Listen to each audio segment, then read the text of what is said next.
Hello everyone, welcome to the Empowering Neurologist. I'm Dr. David Perlmutter. We're hearing a lot about GMO lately, and with good reason. There is certainly a lot of concern about the genetic modification of our foods. Jeffrey Smith has really carved a name for himself in letting us know about the dangers of GMO. He is the leading consumer advocate as it relates to GMOs and really healthy non-GMO alternative choices. He has created a feature-length documentary called Genetic Roulette, The Gamble of Our Lives, that links genetically modified or engineered food to toxic and allergic reactions, infertility, digestive disorders, and numerous other problems that have been on the rise in the United States population since genetically modified foods have become part of the American diet. His books include Seeds of Deception, which is the world's best-selling book dealing with GMOs, as well as the book Genetic Roulette, The Documented Health Risks of Genetically Engineered Foods, which is really the authoritative work as it relates to the health dangers of genetically modified foods. He's an admired keynote speaker and has spoken and lectured in more than 42 countries. He has counseled leaders from every continent, and he's a regular presenter at medical conferences again worldwide. He's been interviewed on hundreds of media platforms, including the Dr. Oz Show, The Daily Show, The Doctors, and he is the founding executive director of the Institute for Responsible Technology. Again, the Institute for Responsible Technology. You should Google that. And he's currently working on a new film called Secret Ingredients. So we're really going to get into the nuts and bolts as it relates to genetic modification of the very food that we eat as we welcome Jeffrey Smith. Well, hi, Jeff Smith. How are you today? Excellent, David. How about you? Good. I'd like to focus to start out with on the question of GMOs and why should we or should we not avoid consuming GMO food? Well, I've heard from thousands and thousands of people that when they actually get off of GMOs, they improve from a variety of diseases and disorders. But I've also heard about it from thousands of healthcare professionals who prescribe non-GMO diets after seeing the rat literature and the mice literature. And they also say their patients get better from a wide variety of diseases. So although the biotech industry may claim that it's safe, we have evidence now at lots of levels, from peer-reviewed published studies to actual case studies, that it's not. Now, is it the genetic modification of the food, or is it what the toxins are that are then allowed to be sprayed upon the food that seems to be the biggest offender here? That's an excellent question. And that's a question that was looked at by a French team led by Dr. Seralini. They took genetically engineered Roundup-ready corn. Now, what does that mean, Roundup ready? Well, most people know what Roundup is. Roundup is the most popular herbicide in the world. It's a product of Monsanto, and it kills weeds. It kills plants. They genetically engineer most crops that are GMOs to resist death, to survive otherwise deadly doses of Roundup. The Roundup gets sprayed on the fields, it gets absorbed into the crops, it gets stored in the food portion, and we consume them. So if we're eating a Roundup-ready soybean, for example, are we being affected by the Roundup-ready process, the genetic engineering, the insertion of the gene and all the side effects that can occur there, or are we being affected by the Roundup itself?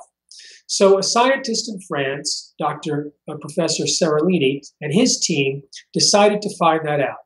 They took rats and they fed them Roundup-ready corn that had been sprayed with Roundup. And the rats developed, they had multiple massive tumors, early death, and organ damage, principally in the liver, kidneys, and pituitary.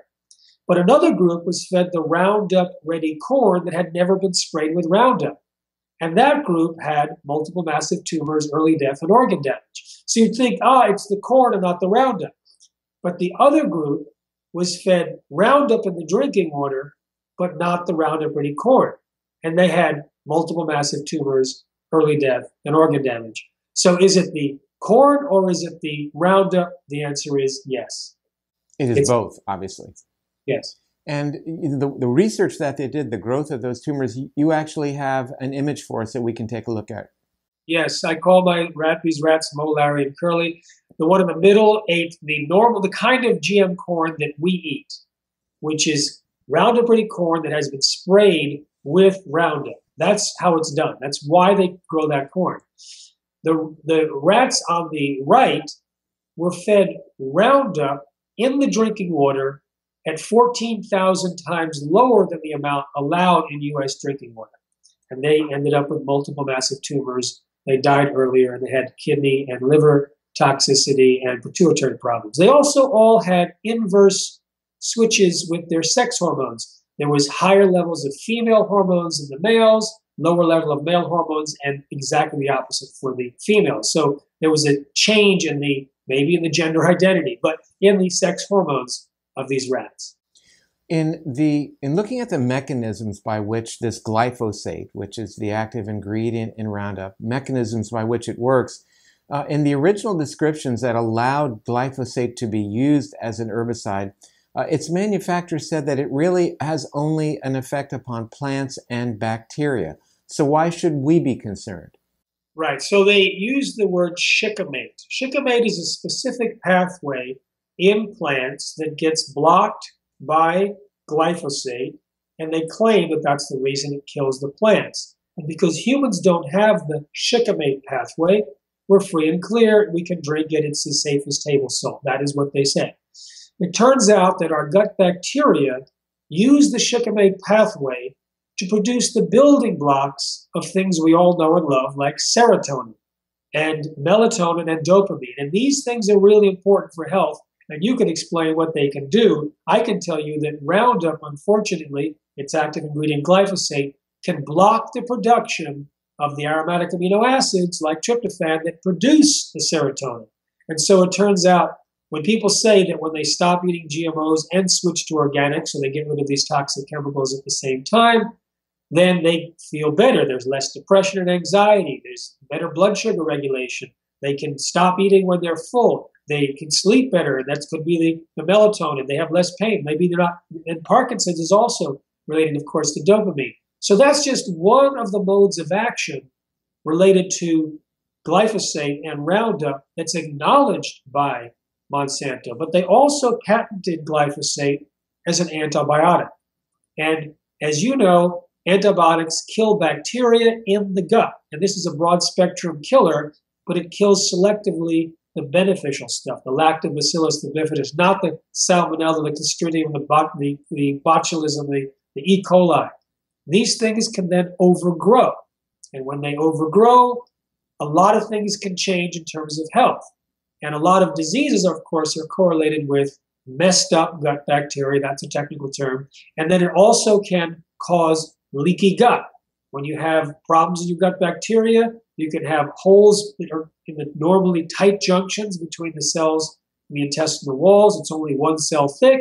And all of a sudden now you're dumping stuff into the bloodstream. And that's, of course, related to inflammation, autoimmune disease, cancer, heart disease, Alzheimer's, Parkinson's, autism, etc. So for our viewers now, look where we've just been. Jeffrey Smith has talked about the role of glyphosate in making significant changes to the array, the diversity, the balance, if you will, of the bacteria and other organisms living within the gut. And, you know, as a central theme of this program over the past several interviews, we have focused on how those changes ultimately manifest as disease issues. And, you know, it's important, I think, Jeff, to talk about what was published in The Lancet by the World Health Organization in the spring of last year, declaring that glyphosate, again, the active ingredient in Roundup, is now considered a probable, not possible, human carcinogen. So that was a bold move on their part, and I think it was certainly one that had to be measured against its political repercussions. Absolutely, and it's a political hot potato.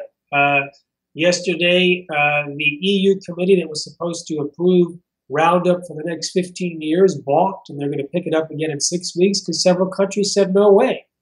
You see, the World Health Organization looked at 1,000 different studies, both on glyphosate, the active ingredient, and on the full formulation called Roundup.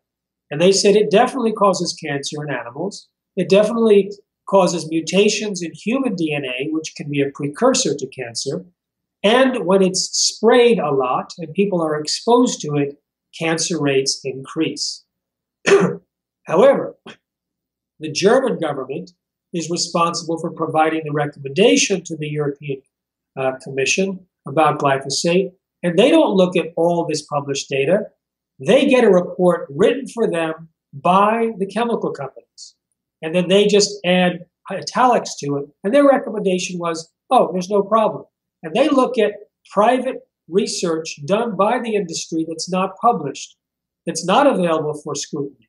And we've seen in the past that the chemical companies sometimes use tobacco science. They have bad science down to a science, and we've identified very specifically wrong control groups, wrong detection methods, wrong statistics, and how they can mask their results. And it's fascinating. I love that part of my books and lectures, so I can show, like a detective, how they distort and deny the evidence.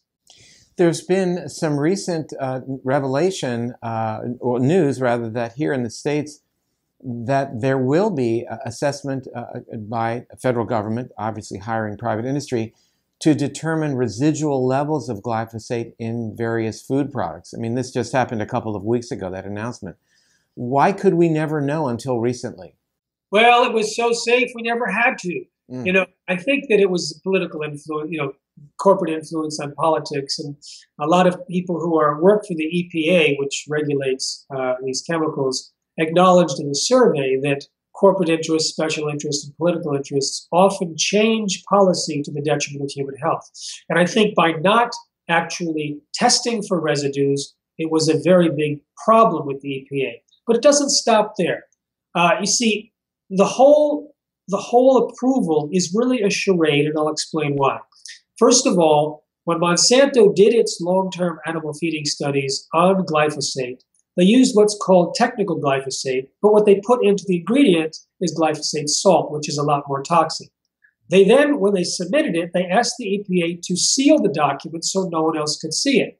It was finally gotten by Anthony Sampson, a scientist, with the help of his senator, but he had to sign a non-disclosure so no one else could see it, but he could use it in his research. And he pointed out that even in these early studies designed by Monsanto with the glyphosate that's less toxic, there was damage to virtually every organ and every gland, and tumors or cancer in every organ and gland. And then it was linked to cataracts, it was linked to all these different things. And that actually will be discussed in some materials that we'll be putting out soon. Now, they also declared that glyphosate is the active ingredient, and so when they get it approved by the EPA just looks at glyphosate. But glyphosate is never used alone. Glyphosate is used in a soup of toxic chemicals, and those chemicals were tested very recently and published this year as to be even more endocrine disrupting than glyphosate, even more toxic than glyphosate.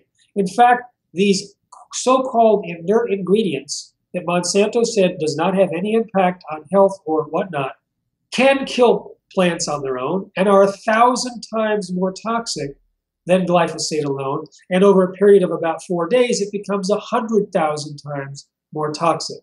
So for some reason, our EPA system is set up with blinders not to look at what's actually being exposed to humans, animals, and the environment. But then it gets worse. As you know, that for years and currently in regulation, the dose makes the poison is the current thinking. That if you have higher levels of poison or dose, you'll have higher levels of the effect. But we know for years now that things called endocrine disruptors, things that mess up our hormonal system, can act at very, very tiny levels.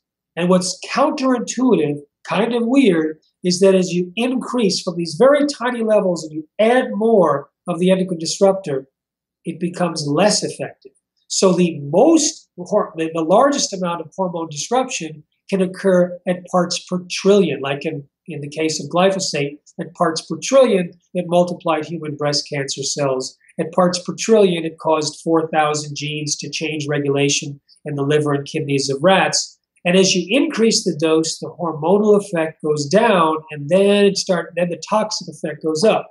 that entire hormonal array, all of those endocrine disrupting effects are ignored by the Environmental Protection Agency. They don't require any testing for it, and they put it on the market as if that whole field of science didn't exist. So your mission then is to get the information out to the general public so that people can make informed choices, but also in hopes of influencing policy. So what do you do? What is your day like? Well, it's interesting. Yesterday I was with Dr. Seralini, and I was emceeing a couple of days ago a conference where he spoke and Stephanie Senna spoke, and a pediatrician, Michelle Perro, spoke. She talked about how since GMOs and Roundup were introduced into the food supply, she's seen in her pediatrician practice of over 35 years how more complicated diseases were developing and how often just a switch to organic can eliminate many of the diseases that are now prevalent. We had Zen Honeycutt from Moms Across America talking about how moms are finding glyphosate in their breast milk, in their urine, the urine of their children, in their water supply, and also how when they switch to organic, they get better. We had Tom Altero, nutritional clinician. We have a lot of evidence now. So a typical day was me speaking on the stage, and also taking of my film crew and videotaping some of these experts for our next production, Secret Ingredients. I love the term videotape. That dates back to a time when there was actual tape in the video machine. So, all right, we're filming it. Which for those of us who remember those days. I think, though, you bring up some interesting points. First of all, about water supply, of glyphosate contamination of water supply. You know, as you and I do this interview today, everybody's talking about Flint, Michigan, and with good reason, because their water supply obviously has been contaminated. But, you know, I don't believe that there's widespread testing of municipal water supply for glyphosate, is there?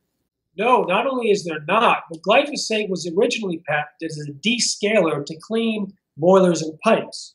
You see, what it does is it chelates, it grabs onto minerals, strips the walls of the pipes, and sends it out into the next stage of the plumbing. Well, if you end up with a lot of glyphosate in your streams and rivers and pipes, you may be that next stage of the plumbing. So it's going to strip off the lead or anything along these pipes and put it into our food supply.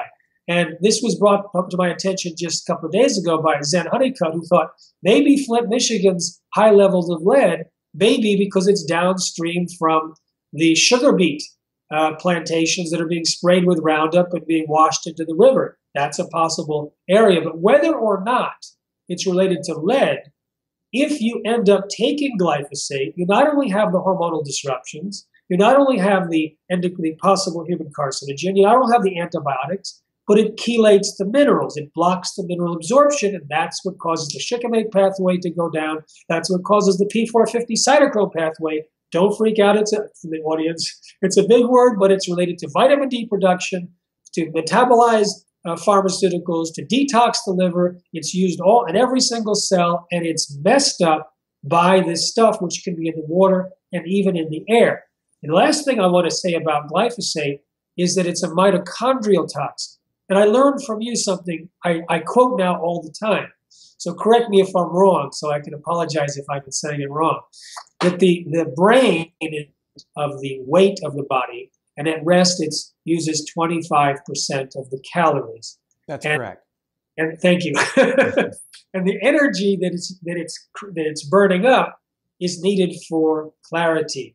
And that if we have a mitochondrial toxin, not only might we feel fatigued, when the brain feels fatigued, it's known as brain fog. Now, as I've been asking audiences in over 125 lectures, including doctors' groups, what do you notice change? What changes do you notice when you switch to non-GMO and organic? The number one improvement is always gastrointestinal, consistently every time. In fact, in a survey of 3,600 people who reported improvements when they got rid of GMOs, gastrointestinal was by far the number one. Number two, when I asked the audience, I combined energy, increased energy, and reduced brain fog. That's always number two. And increased energy, we broke them up in the survey, was number two, then weight loss, and then brain fog. So the energy, the quality of life, the ability to focus might be related to the mitochondrial damage that can be done, according to peer-reviewed studies, with glyphosate and Roundup. So then when we look at glyphosate that we would be consuming in our GMO food, we see it can disrupt the human microbiome. It can interrupt, as you mentioned, the cytochrome P450 system. In other words, compromising our detoxification ability. It can cause issues with respect to activation of vitamin D. And through the shikimate pathway, it can interrupt the production of certain what are called aromatic amino acids from carbohydrate precursors. And that simply means making the precursors for some really important brain chemistry, like dopamine, for example. And so that said, when we see a food that is non-GMO, that's not genetically modified, like wheat here in America isn't genetically modified. Are you off the hook then if you eat wheat? Unfortunately not. You see, glyphosate is used by wheat farmers very often to dry down, it's called desiccate, to dry down and accelerate the harvest. So just before harvest, if you look at the website for Monsanto, 3 to 5 days before harvest, you can drench your field of wheat with Roundup that forces uniform harvesting and ends up putting glyphosate and the Roundup toxins into the kernels of the wheat. And so it's not just wheat, it's rye, it's barley, it's lentils, it's potatoes and sweet potatoes and sugarcane. In fact, when this was started to occur and all these different crops started getting high levels of glyphosate residues, the Environmental Protection Agency responded by increasing the allowable residues of glyphosate in 160 or more crops. So we haven't seen which crops actually have high levels of glyphosate because they weren't testing for it. And we want to pay for it, but we don't have the funding. So we just say avoid conventional farming products, avoid chemical farming products, eat organic whenever you can. If you can't eat organic, at least buy non-GMO because you know that the GMOs have both the GMO problems and most of them have Roundup in them. How much change are you seeing in the marketplace in terms of people making those choices that you just recommended? It's actually considerable. In fact, the marketplace may be the arena where we're going to win this thing. There's a lot of political influence by corporations. Everyone knows this, and the biotech industry is no exception. However, their biggest weakness is people learning the truth and deciding that they don't want to eat GMOs. And it doesn't have to be an altruistic thing. It's not like a boycott. It's like protect yourself and your children and your pets by eating products that are not sprayed with Roundup and that are not genetically engineered. Now, the key here is education. In Europe, in January of 1999, at a biotech conference, actually it was in San Francisco, they had predicted that within 5 years it'd be a 95% replacement of all commercial seeds. And that was part of the plan that Monsanto had revealed earlier that day through its consultant, that its plan was to genetically engineer 100% of all commercial seeds. But 3 weeks later in Europe, that fast schedule was derailed because the gag order was lifted on the scientist, the chief scientist who was supposed to create the safety testing protocols for GMOs for the European continent. He was a pro-GMO scientist, the top scientist in the world in his field, and he accidentally discovered that the process of genetic engineering itself, its generic process, caused massive damage in rats in just 10 days. Potentially precancerous cell growth, smaller brains, livers and testicles, partial atrophy of the liver, damaged immune system. He was a hero when he went on TV at his institute. He was a hero for discovering this. And the director claimed it was going to be world-shaking research until the director received 2 phone calls from the UK Prime Minister the next day, and the day after, the scientist was fired and gagged with the threats of a lawsuit. After 7 months, the gag order was lifted, and then it broke loose in the headlines. Over 700 articles were written on GMOs alone in the UK and many more in Europe. Within 10 weeks, the tipping point of consumer rejection was achieved. On April 27th, Unilever, Britain's largest food maker, said, okay, no more GMOs in Europe. The next day, Nestle's. The next week, virtually everyone else. So it was education by the press, creating concerned consumers, driving GMOs out of the food industry. Now, in the United States, we had a tipping point against genetically engineered bovine growth hormone introduced by Monsanto to inject into cows to increase milk supply. I was told by a former Monsanto scientist that 3 of his colleagues did the safety testing on the milk from treated cows and found so much of the cancer-promoting hormone IGF-1 in the milk that the 3 Monsanto scientists refused to drink milk unless it was organic. One bought his own cow. So we've been educating moms about the link between the RBGH and cancer and the pus in the milk and all this, and it was kicked out of Walmart, Starbucks, Yoplait, Dannon, most American dairies, and it's not required to be labeled. But the voluntary label on the milk products, no RBST, no RBGH, no artificial hormones, they all mean the same thing, that was enough to drive it out of the other products that were losing sales. Now, we've been focusing for years on the natural products industry consumer because they're most sensitive to these things, and the whole natural products industry kicked GMOs out in 2013. So now, more recently, we have Cheerios and Hershey's and grape nuts and soon Campbell's soup and all these things that are declaring non-GMO more and more on their brands. Now, when that's the case, people who want to avoid eating GMOs in the mainstream supermarkets will have the choice to vote with their dollars and choose the healthier non-GMO brands. The other companies will see, uh-oh, I better switch to non-GMO before my competitors start stealing market share. Well, right now, 58% of Americans say they're looking for non-GMO food.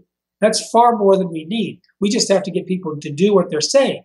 And so we educate people with the health dangers and the links to infertility, the links to cancer, the links to digestive problems, to allergies, to skin conditions, to diabetes, to autism, all these things that we have documented evidence in a variety of ways to back up the link between these. Some is stronger than others, but they're all there. And by educating people about this, even gluten sensitivity, and it's linked to GMOs and Roundup, people are becoming aware maybe they should change. And when they change, very often they see an effect, and that reinforces their decision.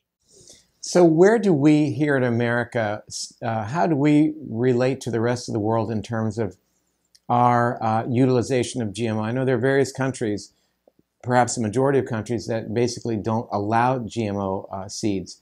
What is the ratio looking like? Well, we're in last place. We use more GMOs. We grow a lot of the GMOs more in the world. And we also don't require labeling. 64 of the countries require labeling. 168 countries require labeling, at least at the borders, because they're part of the Cartagena Protocol in biosafety. The U.S. doesn't adhere to that. So we're in last place. And the Americans eat more than their weight in GMOs, particularly a lot of corn products and soy products and sugar. There's 9 genetically modified food crops that are eaten. And you can find the information at non-GMOshoppingguide.com if I'm speaking too quickly. So soy, corn, cotton, which is used for cottonseed oil, canola, sugar beets, which constitute more than 50% of the sugar in the United States, alfalfa, which is used as hay for animals, papaya from Hawaii or China, some zucchini and some yellow squash. Also, an apple and a potato were approved last year and could be on the market anytime this year. And even though there's only 9 crops now and maybe 11 by the end of the year, they are in so many processed foods because of the soy and the corn and the oils and the sugar. Now, the apple, though, was modified, genetically modified, not necessarily to be glyphosate resistant, but more for other characteristics, or is it glyphosate resistant? Oh, no, it's not glyphosate resistant. They spent all this money so that your apple wouldn't brown when sliced. So there's non-browning apple and non-browning potato that may go on the market. Now, it's interesting that the technology used to create that may be far worse than the Roundup Ready technology. It uses something called double-stranded RNA. A little piece of RNA is created in these crops that silence the gene that normally causes the browning. Now, many scientists all over the world, and we've written about it and have a video on it. I was on the Daily Show about this. Many scientists are concerned that that little snippet that we eat might reprogram or silence our DNA. And I'll give you an example. Honeybees were fed a double-stranded RNA meal, a single meal that was supposed to be like a control. In other words, no effect whatsoever. Over a period of the next few weeks, over 1,400 genes changed levels of expression compared to those that didn't have that meal. So that's 10% of the genome.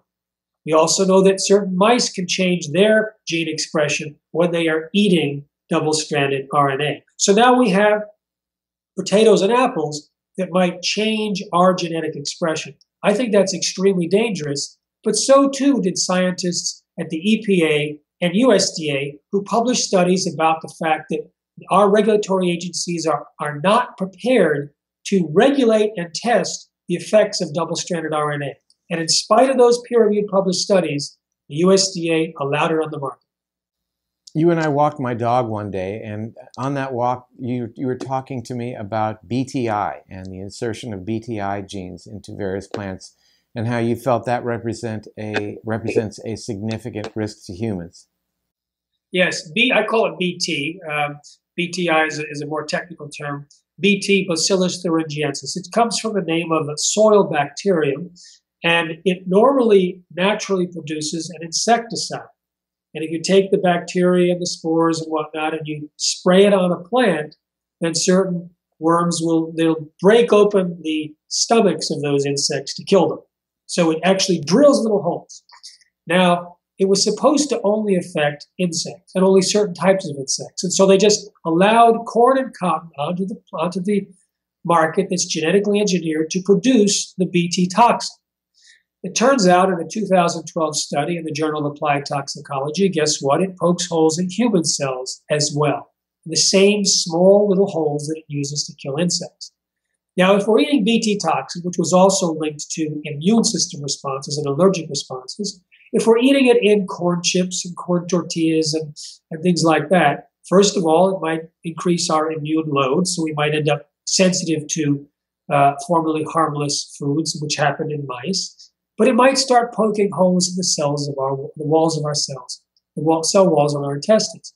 Now, normally leaky gut is the holes between the cells, but this is holes in the cells. And with insects, it allows things that are normally in the stomach to get into the body of the insect, infect the insect, and kill it. So if it allows things through the center of these cells, it's another form of leaky gut. So that might explain some of the rise in gastrointestinal disorders. I haven't even mentioned that there's been over 30 charts showing the rise of various diseases and disorders rising in parallel with the increased use of GMOs and Roundup. Inflammatory bowel is one of them. Deaths from intestinal infection is another. So let me just say that those charts that show correlations of increased things like celiac disease, thyroid cancer, kidney disease, etc., that look like they are in lockstep with the increased usage of glyphosate, the work of Stephanie Seneff. And some might say, well, those are correlation studies. They don't necessarily mean causality. And I just want our viewers to know that I appreciate that, but when you get a really strong mechanism involved here and you understand how this toxin works in human physiology and its relationship, therefore, to the possibility of being related to these diseases, it's a much more compelling story than just the argument of, well, causality doesn't necessarily mean, because things are correlated, doesn't mean they're necessarily caused. So, and I'll add to that, David, that actually, I love your point. When there's a causality, it's fantastic, and I've used that same point. But you see, this is the end of the causality talk. First, you have the changes in the animal feeding studies, which are the same categories of diseases. Then you have livestock that have been taken off of GMOs, and they get better from the same categories of diseases. Same with the pets. Then you have the humans getting better from the same categories of diseases. And if you look at the two main toxins in GMOs, Roundup and BT, and we'll get more on BT in a minute, though the mechanisms by which they affect human physiology could predict these same categories of diseases. So the way I see this is that it's part of the set of evidence, it's part of the data points that we can use to evaluate and see what's going on. And as you know, because you've been at lectures I've given to medical conferences, when I ask the audience of doctors, how many of you are prescribing non-GMO diets, and so many hands go up, they're not waiting for more research. They have enough research. And if you look at it, some of these doctors will prescribe non-GMO and organic diets to thousands of patients. They have more data points than any of the scientists have with rats. And we're the subjects in that case. Well, I mean, I think what we're talking about are the early adopters. And again, I'd just like to say to our viewers that non-GMO might seem trendy and might seem something that would have leverage if you want to be part of a movement, because it's certainly cool to have non-GMO food in your refrigerator and on your pantry. But my hope is that you'll realize by watching this program today how much science is really supportive of the notion that this represents a major threat to human health. Tell us about your organization. The Institute for Responsible Technology has been the leading organization representing the health dangers. I personally have been interviewing scientists and translating it to English for 20 years. And 10 years ago, we brought the information for the first time to the medical community, where we started speaking at medical conferences and sharing our information there. And so at this point, I've spoken in 42 countries, and I have a couple of books, Seeds of Deception, Genetic Roulette, and the film Genetic Roulette, and a couple of others. And we're operating to sort of awaken consumers as well as policymakers. Now, we find that with policymakers, oftentimes the other side has gotten to them first and we can't get in the door, or there's a lot of disinformation. And we find that that's okay, because as long as consumers continue to be converted to non-GMO eaters at the rate that we're seeing, we will actually drive it out of the marketplace. So we're focused on a tipping point in this country and in several other countries, and we are dedicated to educating people who are particularly receptive to this message so we can achieve that tipping point very quickly. And with 58% of Americans saying that they're avoiding GMO or looking for non-GMO foods, I think we've been very successful. So again, I'd like to direct our viewers to your website. And what can I say? This is a wonderful organization that would be delighted to receive contributions and donations.